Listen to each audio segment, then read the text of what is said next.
Thanks so much for being a part of our study today. We're in Deuteronomy chapter 6, and we're going to look at one verse.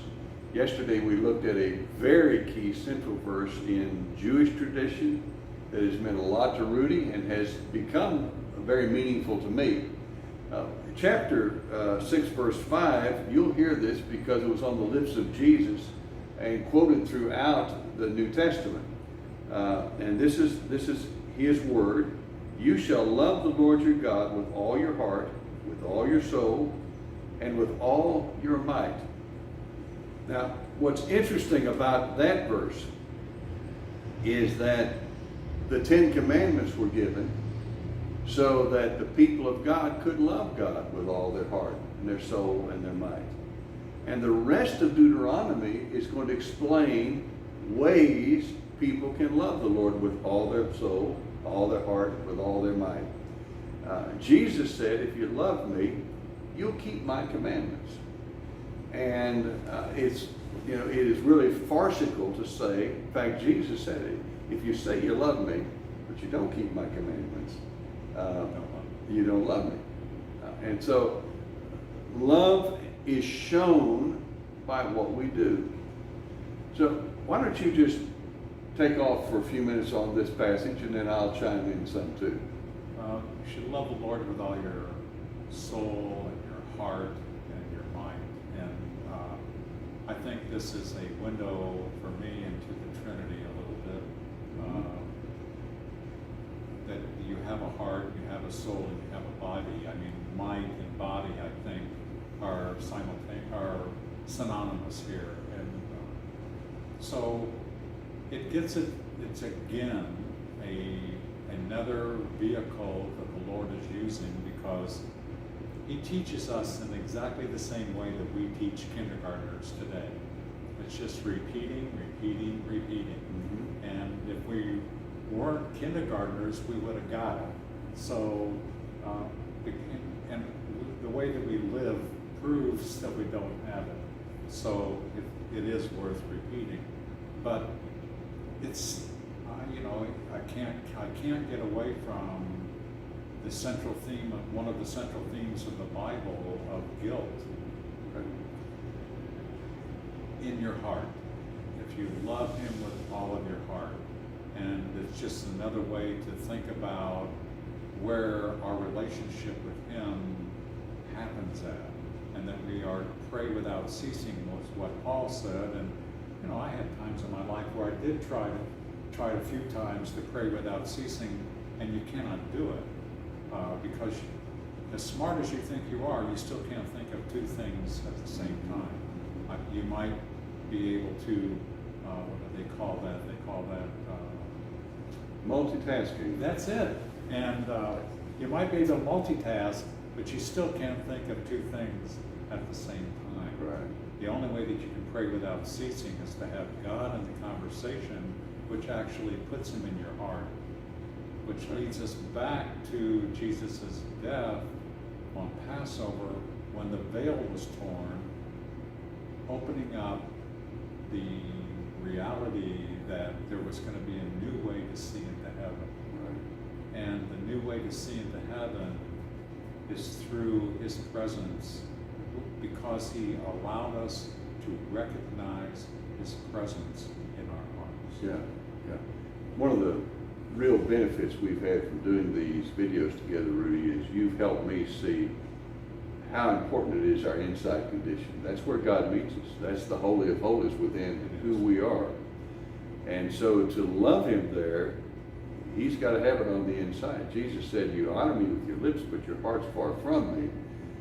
I'm sorry, I've been guilty of that more than I'd like to admit. And so we have to pay attention to what's going on the inside. Let me take us to the mind. We both really enjoy both reading and writing and studying the Bible. And so we are using our mind to think about God, to understand God, to tell God that we love Him.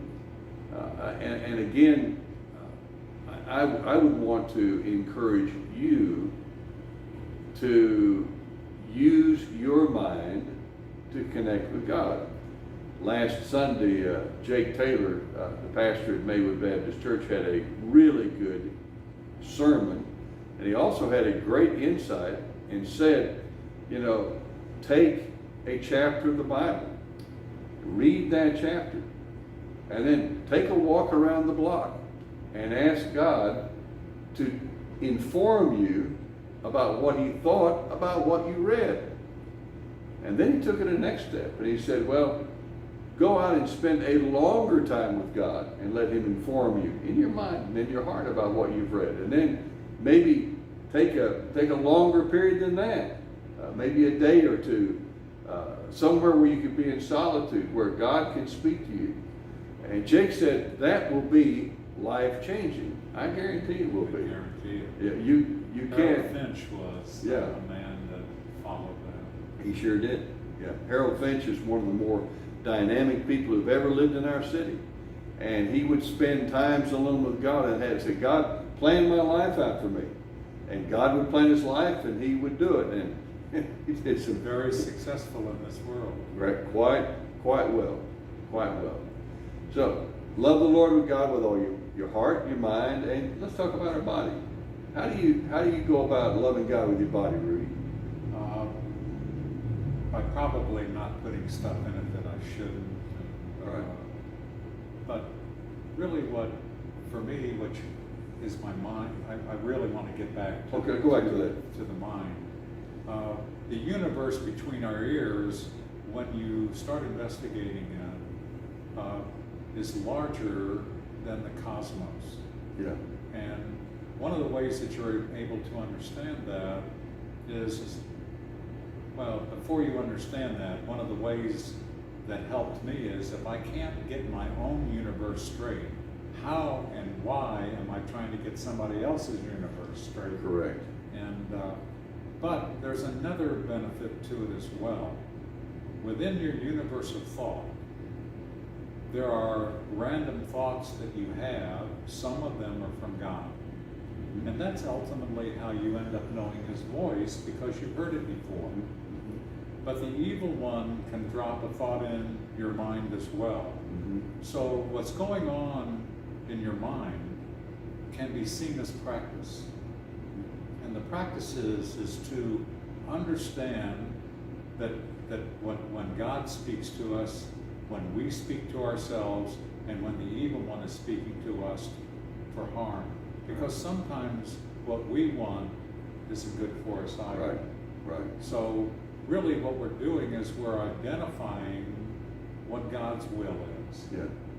Is that his will may be done on earth as it is in heaven. Mm-hmm. So basically, we can't know that and do that without this. Yeah.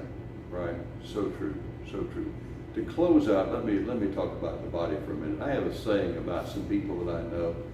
They put their body where their mouth is. Now, one of the sayings is you put your money where your mouth is. But I see people putting their body where their mouth is. So let me talk about Scott Stoner for about 30 seconds. Scott and his wife Dawn have this wonderful ministry to homeless people. They don't call them homeless, they call them houseless. But I cannot tell you how many times Scott blows me away with what he does out of a heart of love for other people. And so he shows his love for God by loving other people. He puts his body where his mouth is. And I praise God for that. Rudy, thank you for being here today, and thank you for this. We'll be back tomorrow to talk more about what God is saying to us in the book of Deuteronomy. God bless you.